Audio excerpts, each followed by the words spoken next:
Thomas the tank engine has worked his branch line for many years and knows it very well.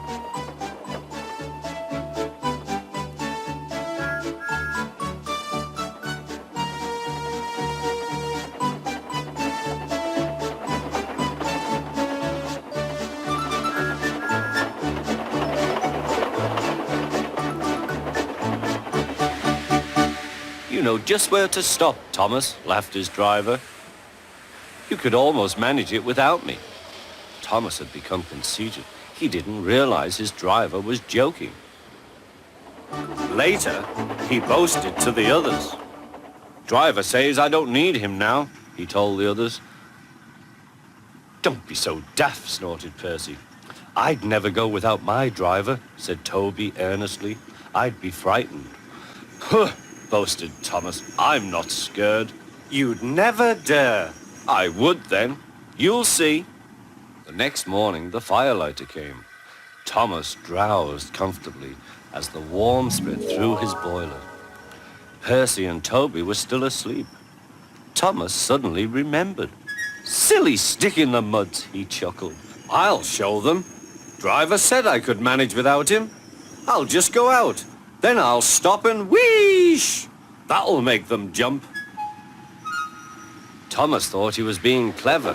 Really, he was only moving because a careless cleaner had meddled with his controls. He soon found his mistake. He tried to wheesh, but he couldn't. He tried to stop, but he couldn't. He just kept rolling along.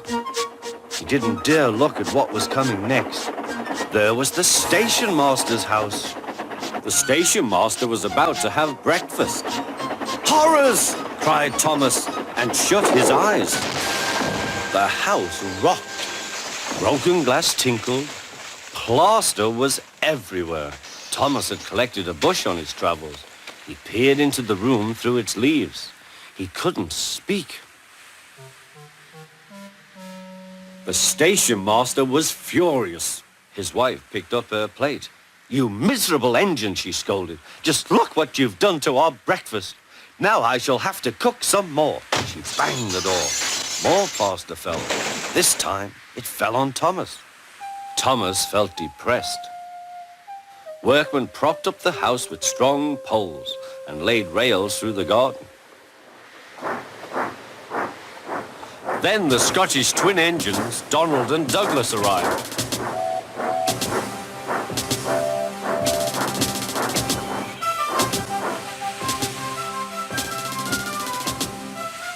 Dinna fash yourself, Thomas. We'll soon have you back on the rails, they laughed.